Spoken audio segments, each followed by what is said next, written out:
And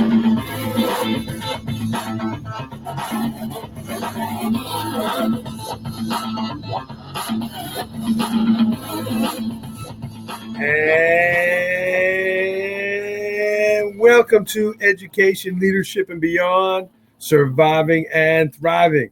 My name is Andrew Murata, host of the program, and it is show number 106. Happy to be back on with you live here on Facebook, headed to Voice Ed Radio Canada, as well as social media and iTunes. So thanks for tuning in and thanks for being part of the program. Certainly, as always, if you are watching live, we would love to interact with the audience. That's one of the great things about being live on Facebook, is asking questions and getting involved in the podcast, and certainly interacting with one of our guests today. Jaime J is here with us, and Jaime has got a great story. He's a podcaster. He's a CEO. He's done a lot of cool things in business and beyond, and I'm looking forward to speaking with Jaime about his world and his work and some of the things he's doing. A lot of leadership in there, a lot of the things that Jaime's learned from different people doing his podcast. Culture Eats Strategy is the name of Jaime's podcast. So looking forward to talking with him. He's in Missouri, and we'll be with him in a moment. I do want to thank, again, Shutterfly, ordering those Christmas cards. Rocketbook, for being the sponsor of today's show. And here is the custom Andrew Murata Rocketbook. I love it, and it's been a great thing for me. Here's what I did. I customized my Rocketbook, and here it is. It's got my schedule on there, my daily schedule, my appointments, my culture builders, and it helps me when I write it out. And the thing about Rocketbook, it's a reusable notebook. You can scan it into your Google Drive, your email. You can take notes and scan it. So I'm going to turn off that page and go to a blank page here and keep my notes that I'm going to take with Jaime today. So here, I got a blank page. I know when I'm done with the show, I'll have a page full of notes that I could scan and keep my notes. So this is Rocketbook, and the Andrew Murata Rocketbook is on my website, andrewmurata.com. Would love for you to check that out. And again, thanks for Rocketbook for sponsoring the program. So let's get started. Again, it's show 106. Winter is here, everyone. It might not officially be here on the winter, but it got cold here in the Northeast. I know it got cold in Missouri. We had our first 2-hour delay in Pennsylvania today. So bundle up. Winter's here, and Halloween is behind us. But it's a great time of year, right? We're settling in, getting ready for the holidays, and I can't wait to talk to today's guests about his podcast and his world that he lives.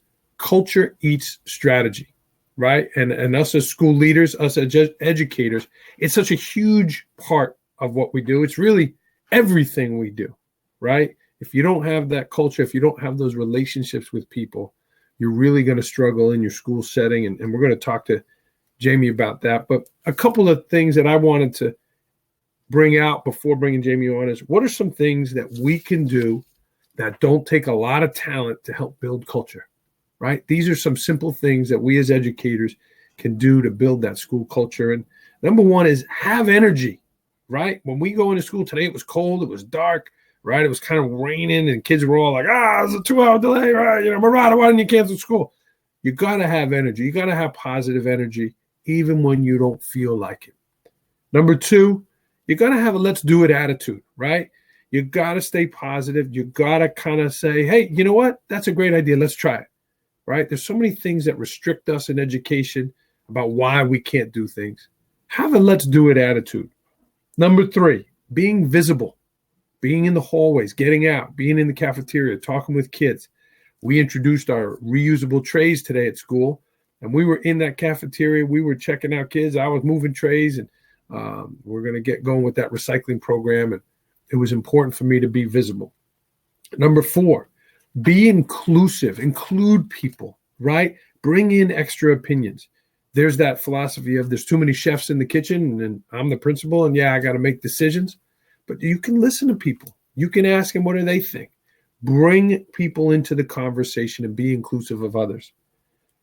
Number five, do more than expected, right? If your teachers are expecting this amount, give them more. If your students are expecting, give them more. Parents, give them more. right? An extra phone call, an extra postcard home. Those things help build culture. And like Jamie's going to talk about, right? It doesn't matter. No, it doesn't matter how smart I am or how the great things I'm doing, right? If I'm not taking those culture builders, if I'm not doing those things, and the last one is be empathetic towards others, right? We have a job to do. There's deadlines. There's things we have to accomplish. But if you're not being kind to people, if you're not being empathetic and understanding what things people are going through, that is a bad thing when it comes to culture. So model energy, have a let's do it attitude, be visible, be inclusive of others, do extra, do more than expected, right? You want to have an extraordinary culture? The word extra is in front of ordinary, and lead with empathy, right? Those are some things I want to ask Jamie about. Those are some things that I think as a school leader that you could bring to the table without a lot of talent, without a lot of skill, without a lot of training. Those are just things that are good for culture. So that being said, let's bring in the man himself and today's guest, Jamie J. Jamie, welcome to Education, Leadership, and Beyond. Thank you so much for having me. That's a lot of Murata. That was a lot of Murata, but we had to cut that short because we want to get to a lot of Jamie there. Welcome to the program. Thank you so much for having me. I'm super pumped. Thank you very much. Now, you just said you got the beard groomed. Get that equipment out of the way. Let's see the beard. Let's see how we're looking today. There we go. So, David, let me start with that. How long did it take to get that? Is that a year? Is that 5 years? What? Tell me about the beard here before we get started. Oh my gosh! Well, I've had a beard ever since I got out of the Army in 1994, but it's usually been it was really short for a long time. I kept it really trim, and then one day I said, I'll let this thing grow out a little bit. So over the years, it's been shorter, longer, but this is about the terminal length right here. This is about as long as it's getting, and it's the only thing that's really changed over the past couple of years. It's gotten a lot grayer. And now you just got it groomed. What are they? Is it like a haircut? What's happening here? How are they grooming them? And I have this barber that I have. His name is David Eli, and man, he is like it's like art for him. And he gets there and he has this really unique style. He's just swapping off his razors and going through the air, and it's a fun experience. That's probably why I keep going back. He's got an incredible culture there as well, and he's just a great and funny guy, and he does a great job trimming up the beard. Cool. Well, I know we have a lot to get to, and when we first met, through social media, that your logo, right, with that culture each strategy and the beard there got my attention. But really, the name of your podcast and the name of your message too, Jamie. Why don't you tell us that journey of where that strategy, no pun intended, but where that mindset came from, and a little bit about yourself. So why don't you kick us off with that story? Yeah. Again, thank you so much for having me on. What an honor to be on the airwaves there and be live. This is great. So I'm a huge fan of systems and processes. And I have my own company where we help a lot of people out in hiring virtual assistants. And so one of the things practicing by what I preach is having remote workers working with our company has really forced me to systemize the business and be very intentional about workflows and processes and organization, because it's really hard for someone to kind of just know what I'm thinking, right? It's a lot easier if I write things down or I explain things in a certain way to where somebody else can understand that. And I think a lot of that has to go with culture. And that's pretty much why I launched Culture Eats Strategy, because I thought it was a nice supporting podcast. I changed it from an old podcast I did was all about marketing. And I really wanted to talk about culture because I'm fascinated with it. And that's why I had you on, because I was just fascinated with how culture works in school. I remember high schools. I went to a couple different high schools, and I liked one more than the others. And the one that I liked more than the others was the one where I felt more involved. I felt more accepted, and their culture was just spot on. It was actually fun to go to school. It was easy for me to get straight A's there. It really was. The others, not so much, and the student body and everything. It just felt different at this one school. And this one school is called Fallbrook High School. And it was a ton of fun, whereas before it was a little challenging. But I came up with this podcast, Culture Eat Strategy, kind of together with a friend of mine, Christopher Lockhead. I'm a big fan of Peter Drucker, who back in the day got hired by Chrysler to go in and kind of help them with their systems and their operations and internal messaging and all of that. And he was way ahead of the curve. He started talking about culture, and Chrysler didn't agree with that. They ended up firing him. He was way ahead of his time in that, hey, you need to have a nice workplace. You're talking factory workers and work and work and work and don't shut down and you got to do this. And he wanted to change all that. Well, Chrysler didn't buy into that. And nowadays, you really need to have there's a positive culture. I want to make sure I say positive on there, because you can have a toxic culture at the same time. And that just terrible. No matter what, there's going to be a culture, whether it's positive or toxic is up to the leader, whoever that is, the principal, right? And so Peter wrote this book, Culture Eat Strategy for Breakfast. And I'm a huge fan of it. Strategy is so key. And I don't care if you're running a high school, elementary, middle school, you're a professor at a large university. Strategy is very important, but without having a certain culture, in your case, your school, you want it to be clean, you want it to be safe so the kids feel safe coming to school. That's a nice, positive culture. And if you didn't have that, strategy would go out the window. Strategy is important. The way you structure your classes, you're talking about scheduling and how the scheduling is going to be accepted by, the staff and all of that. Well, don't have a positive culture. It's really hard to introduce any kind of strategy, no matter what kind of organization or institution you're affiliated with. So that's why. Love it. And so that book kind of started this and inspired you to get going with your podcast? Yeah, exactly. Because as Christopher says it, culture is the true north. It is the thing that influences every single decision that you make.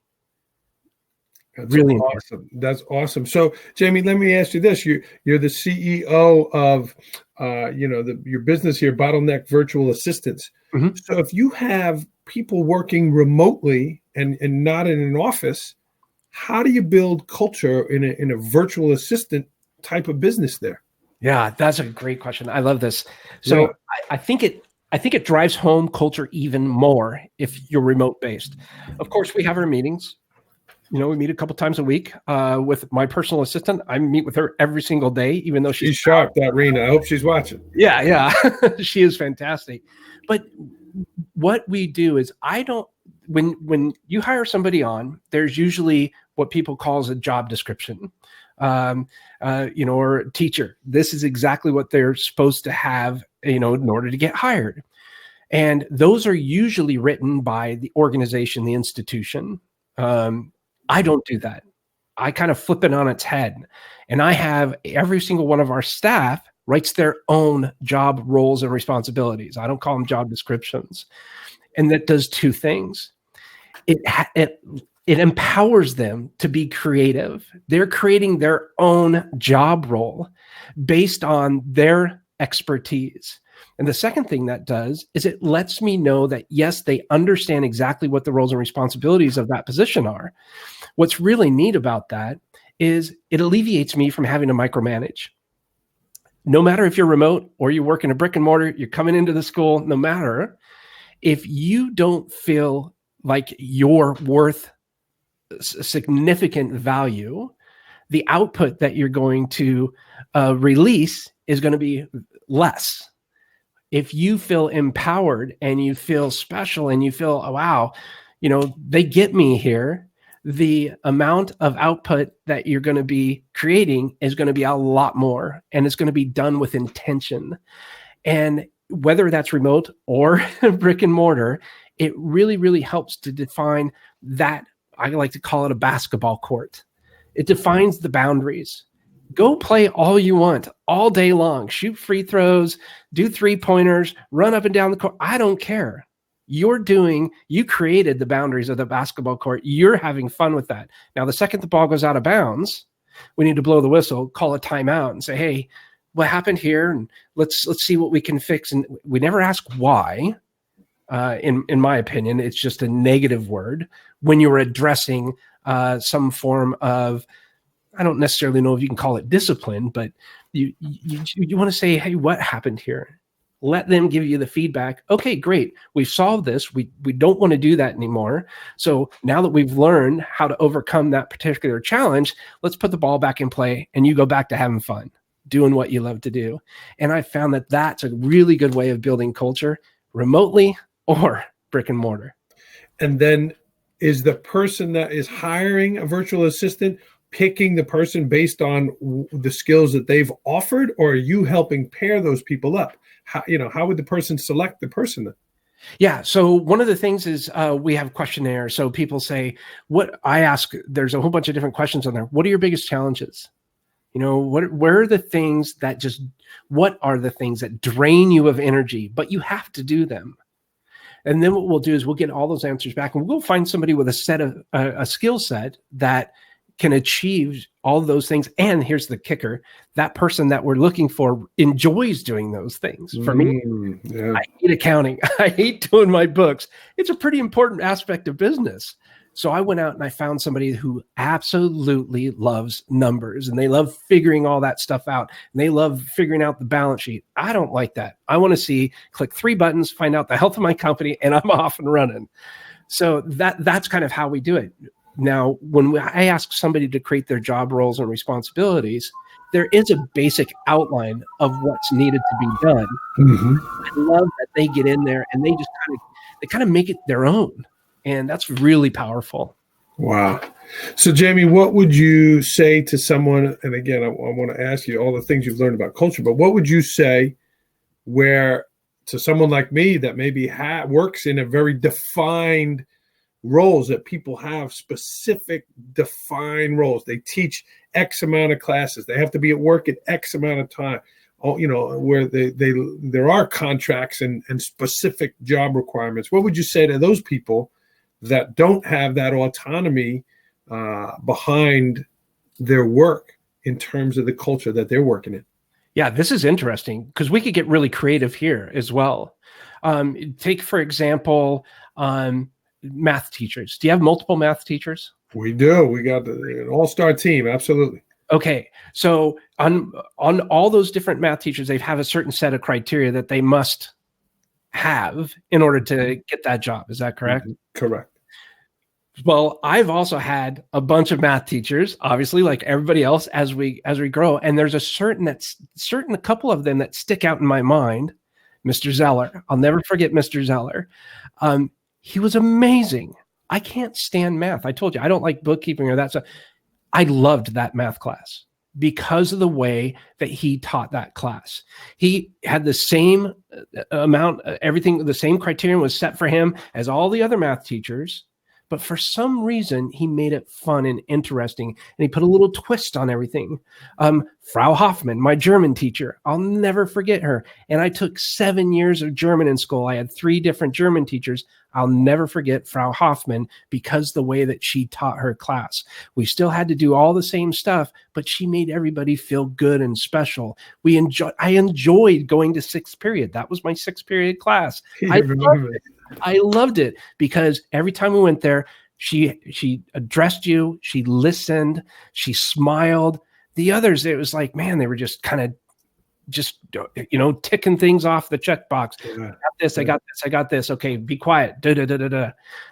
Man, she wanted us to talk and speak up and challenge her. And why do we do it this way? Why can't she? Loved that. And I think that all the other kids, and it's probably why almost all the kids in the class got A's. I mean, it made it fun. Yeah. Well, kudos to you for setting your company up in that manner. Again, right, the great Daniel Pink, in terms of what motivates people is autonomy, mastery, and purpose. And your job descriptions allow for that. So kudos to you and your company. What a great idea. Yeah, it's just fun. It's just fun. And did you get that from Simon Sinek TED Talk? Well, and Daniel Pink too. Sinek has the circle, right, of influence and the why and the how. Daniel Pink's TED Talk is, mastery, autonomy, and purpose are the real motivators of people. And by you allowing those people to put that in there in their job description, right? They're good at it. They can do it in the way they want to, and they're serving a great purpose by helping other people.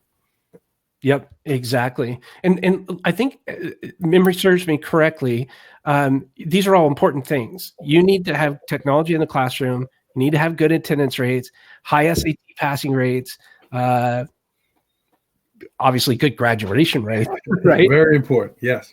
But in order to do that, you have to have a good culture, because the kids you got to have an environment for them to want to learn in, so that it's not so much always having to do work.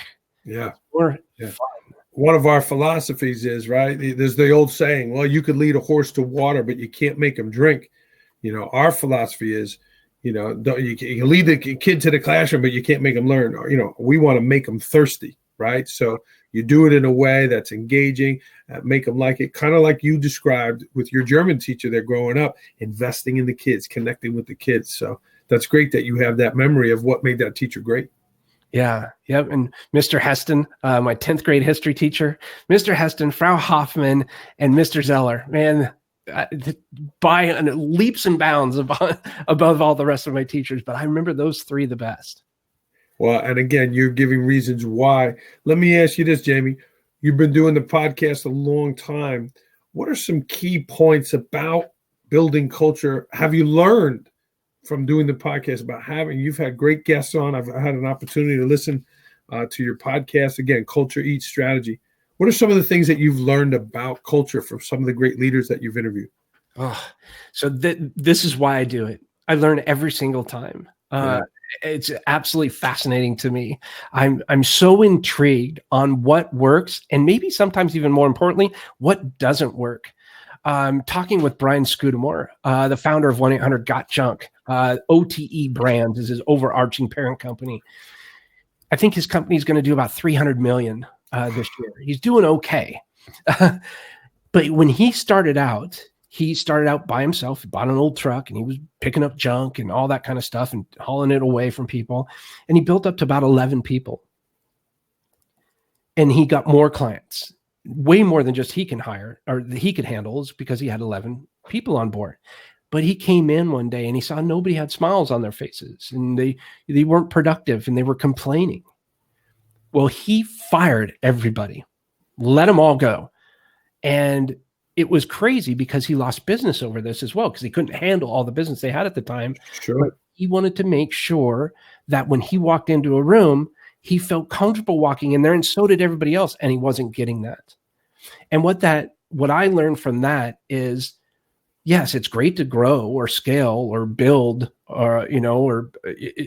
but you have to find the right people. And this is why culture eats strategy every single time, because you can have the best strategy in the world, but if you don't have that positive culture, a couple things that I learned about culture too is, if I want to speak up, but it might be controversial in a toxic environment, I'm not going to say anything. Yeah. And that's slowly going to make me wilt away. And I'll probably end up going off, the grass is greener somewhere else. Wherein if you're in a part of a positive culture and everybody's smiling and they're inviting you to challenge them or to come up with ideas, that's what I'm talking about. Because now you're not afraid of the two people on the other side going, oh my gosh, what a dumb question that was. Or, oh, what a dumb idea. That you're not going to want to say anything if you get responses back like that. So that's probably one of the biggest things I've learned is empower people to feel okay to make mistakes or to challenge the status quo. Because if you're not challenging the status quo, you're going to be the same. You're not going to grow at all. In my opinion. How about recognition, Jamie? Do you hear a lot from leaders about recognition? The great Todd Whitaker, who's lives in Missouri now, says recognition is not an event, right? It's an ongoing thing that we as leaders have to constantly look for that. because no matter the age, people still like that to get that recognition. Is that something that you hear a lot? 100%. And Diane Gardner, she was a guest on my show who she came up with this I don't know if she came up with it, but she shared it with me, called the gratitude token. And I think it's so cool. And what happens is if someone brings up or does something to help another person on your staff out in a positive manner, you can bring that up during a meeting and say, you know what, I'm so thankful that Joe Schmo came up with this idea. It really helped me to finish this project on time. And I can't thank Joe enough for doing that. That really helped me. And she goes, here's a gratitude token, right? And she'll give that gratitude token, and you can go and with these tokens, you can build up and you can buy things or do whatever you want with them. But it was kind of neat because it's recognition. You're recognizing that someone else in the workplace did some unselfish act to help benefit somebody else. I thought it was brilliant. I just thought, man, that is incredible. Yeah, little things like that, right, to boost the culture and boost that. So, and you're right, it's amazing in terms of what we can learn.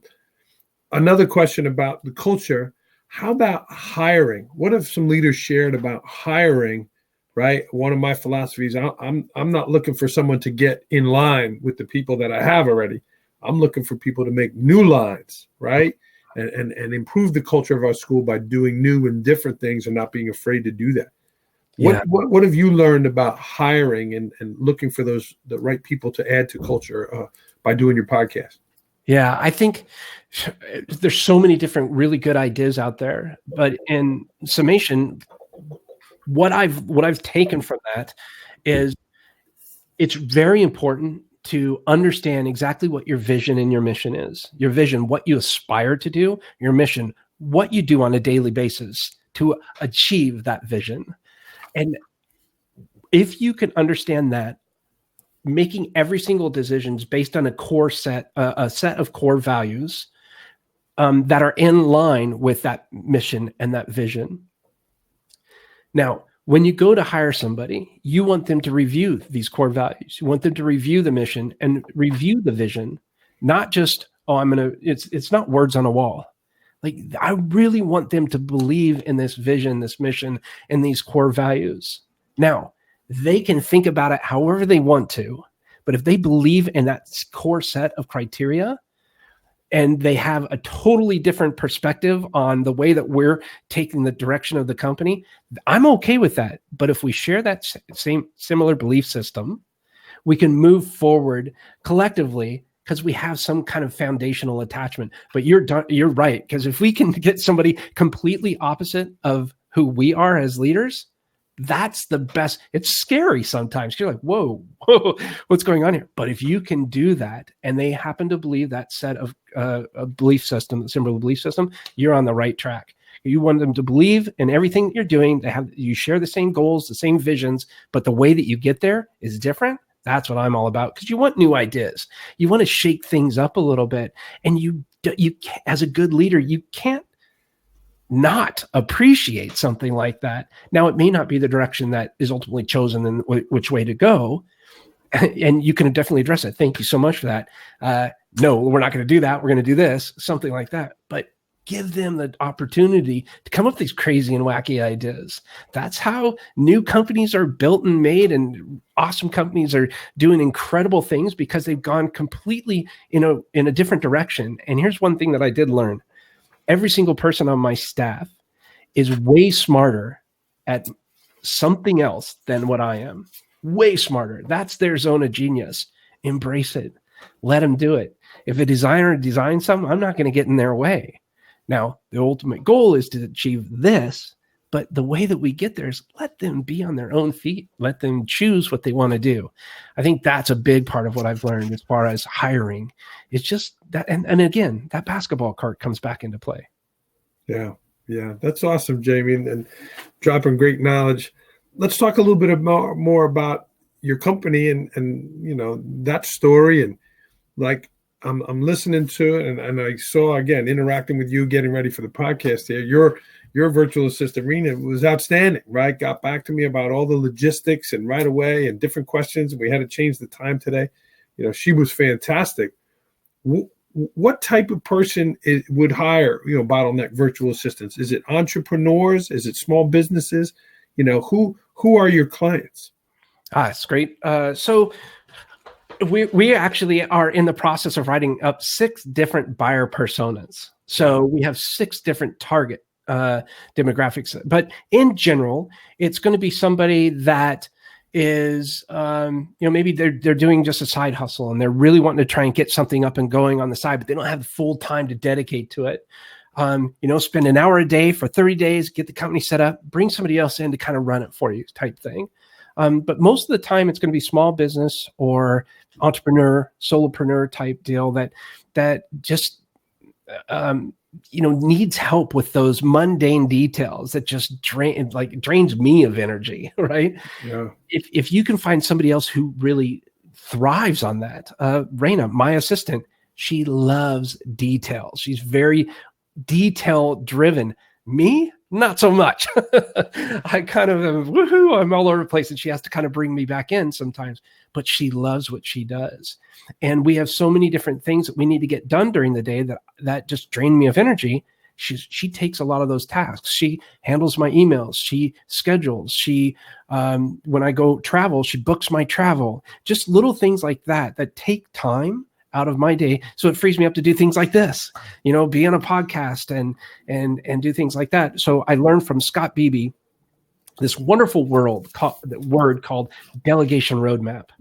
And this is good for anybody. I don't care what you do, but this is good for everybody. And take a Google sheet or a spreadsheet or handwrite it, and write 3 different columns out. In the first column, you write task. The second column, you write energy. And the third column, you write delegate. You write down every single task you do in a given day. And then next to that, where it says energy, is this something that drains you of energy? Or does it give you energy? If it gives you energy, put yes. If it drains you of energy, put no. And then the third column where it says delegate, if this is something you must do, you can put no. If it's something that you can delegate to somebody else, and here's the key, they can do it 80% as good as you or better, because it's setting up your mindset at the time. Hey, I'm going to hire somebody on. They're not going to be up to speed a little bit, but at 80%, that's good. They can start out at 80%. That way it gives me 20% of improvement. But if you can find somebody who can do it 80% as good as you, then yes, you can delegate that. And you take that list and segment it for all the things that drain you of energy and that you can delegate to someone else. Now, all of a sudden, you have a list of tasks that you can get off your plate. And it's 70-30 when you start a job or create a new role. 70% you absolutely love of that role. 30% you can't stand, but you do it anyways. Yeah. Part of the gig. What if you could take that 30% and hand off 20% of it? So now you're enjoying 90% of your work and not so much 10%, but the other 20% you're getting rid of, and somebody else that loves to do that is now doing it. Yeah. So that's the delegation roadmap, and I found that to be very helpful in what we're doing here at Bottleneck. So we help a lot of people out with that, and our clientele, our business owners and our small business owners and solopreneurs and entrepreneurs, this is a great way for them to get started in getting that done. I'm sure you can introduce this in many different facets of. Yeah. And I would think people listening to hear that description, hopefully they can get in touch with you if that's something they're interested in, and or there's somebody that could be a virtual assistant. I'm thinking of, the wonderful secretaries at my school that know how to manage schedules, that know how to manage those fine details when we're running around trying to, be in the hallways and in classrooms. What would you say, right? Because I get to have kind of secretary meetings and different things like that and can have those delegations.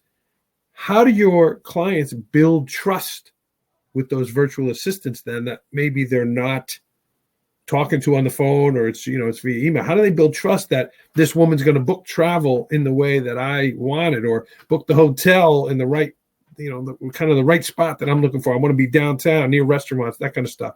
How do they build that rapport? It's the same way if you were to hire somebody in a brick and mortar, you hire your secretary and this is her first day of work. Is that rapport there yet? Not so much. does she understand, or does he understand exactly what it is you want them to do on that first day? If you want them to,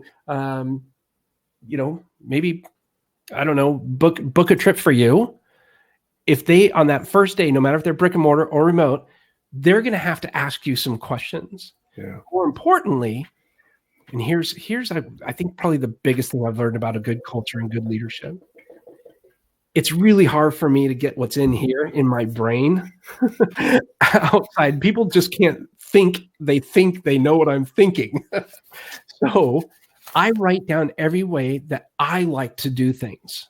Does that mean it's the best way? No, but it's the way that's the level of expectation. So either I'll write it down or I do a short video and I'll say, this is what I want to do. And this is how I do it. And this. Now, if they come back and they improve the process, fantastic. But what I also have each of the VAs do is every time I click on the mouse, if it's that kind of thing, if I'm buying an airplane ticket or whatever, they will write down step 1, go to this website. Step 2, and every time they put a little snapshot of what that particular website looks like. Mm-hmm. It does 2 things. Number 1, it lets me know that they understand the direction that I've given them. And number 2, if there's an error or an area where there could be a possible friction point, I can identify that early on and get rid of that problem. And this is kind of where the whole remote thing kind of forces you to systemize your business, your processes, whatever that may be. So that, I think that's been really helpful for me to understand that. That's awesome. That's a great idea. And again, whether you're a school leader or a small business person, it sounds like bottleneck virtual assistants. I mean, that's cool stuff, Jaime. I also know Rena got you on a tight schedule and we got to get you out of here. So we got to get rolling to rapid fire questions. These are quick answers, Jaime. Are you ready? Okay, let's do it. All right. I know you just got married here. We're going to get you back, get you here. Last book you read? Last book, The Talent Code. The Talent Code? The Talent Code. Nice. Last movie you saw? Last movie I saw, well, it wasn't really a movie. It was more of a show. See? It just launched on Apple TV. See? S-E-E. S-E-E? Is that scary? No. Oh, okay. It's about people and kind of living in an apocalypse, but nobody can see. It's pretty wild. Pretty interesting. Favorite place to travel? Favorite place to travel? Florida. Especially this time of year. What'd you say? Was it 16 degrees in Missouri? Yeah. Greatest challenge with your business? Coming up with a new business model and launching that into the world, sharing that with potential clients in the world. Cool. Well, hopefully being on the program will help you today. You shared a lot about your motivation today and things that work for you. How about something that is a pet peeve of yours, Jaime? Pet peeve of mine: negativity, cuff hat full type mentalities. Or I should say cuff hat empty. I have a really hard time with that. There's always going to be challenges, but if you can approach the challenges with, some positivity, it's just so much better for everyone. And so it's that, and no need for backstabbing or talking down on anybody. I just if you don't want to say something in front of somebody, don't say it. Yeah. That's old school knowledge, but it's true. Best purchase under $100 that has had a great impact on your life? Audible. Love it, right? Yeah. I love Audible. I love it. Something about Jaime J that people do not know about? I grew up in Alaska. Wow. That was fun. So it's warm in Missouri today. Well, that was a long time ago. So If you had a billboard with a message on it, what would that message be? Be nice. And I know your message, lead with kindness there as part of your logo and all of that. Very cool. Something that's been a professional or personal hurdle for you? A personal hurdle for me. Oh man, this could go really deep. Being homeless was definitely a huge hurdle. and overcoming that, was challenging to say the least. But yeah, that's probably the biggest challenge right off the bat, next to losing my little brother. So those are the two things that devastated me. Wow. I'm sorry to hear, losing a sibling there. And kudos to you for rebounding. You're running a successful company. You got a successful podcast. You just got married. So things are on the upswing for sure. I'm pretty happy. Yeah. And it's that positive mindset and what you're doing here. Jaime, short-term goal, 3 to 5 months, personal or professional? Personal is going to be we want to go to the All-Star game in St. Louis. That's cool. Yeah, we've been planning on for about a year since they announced it. And professional is to launch our company manual, which should be coming down the pike here in the next month. Okay. And how about 3 to 5 years? Goals that you have set. 3 to 5 years. Personal would be to have a second home in Florida. Nice. And professional, think about selling the company. Okay. A lot of work to do there, but 5-year goals to have someone come in and take over. Yeah. Set something up, right? And then let it go, right? Yeah. Okay. Let it go.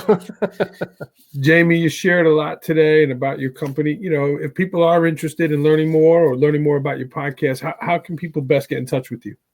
You can go to bottleneck.online. That's our company. And then the podcast, you can just click on podcast right there. You can go see it there. You can pretty much search anywhere, and they'll get it going. Where the podcast is on, anywhere you can hear it.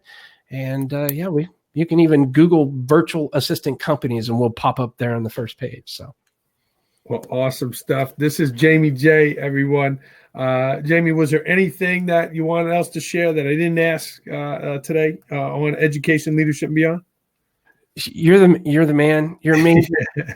I seriously thank you. It means the world that you invited me on to talk with you. And if there's ever anything I can do to support you, I am all in. Yeah. Jaime and I met a few months ago. I had a chance to be on his podcast. And again, for us educators and those living in the world of education, there is so much to be learned from the world of business, but more from your aspect in terms of leading with kindness and certainly that mindset of culture eats strategy. So right back to you, Jaime. And, this is a great way to learn and share with others. So we appreciate the time. Thank you. And if I can say one more thing that I think would be really helpful, every year I come up with my word for the year. This year I'm coming up with the new word on January 15th. I'll be making that announcement. But my word for this year was listen. Listen intentfully and soulfully to engage notably. Cool. And I'm going to have to wait for this, the new announcement. Why do you wait to the 15th and not the 1st? Well, because 2 more weeks of waiting. Yeah, because it's extra special. Everybody else is doing everything on the 1st. The January 15th. We'll have to look for that. Yeah. Yep. Cool. Jaime J, everyone, Bottleneck Virtual Assistants. And again, Culture Eats Strategy podcast. Let's get this music queued up here. Jaime, I appreciate you coming on. Thanks for tuning in, everyone. This is Education, Leadership, and Beyond, Surviving and Thriving. Again, go out and support our sponsors here. Rocketbook. There's your Andrew Marotta Rocketbook right there. Thanks for tuning in, everyone.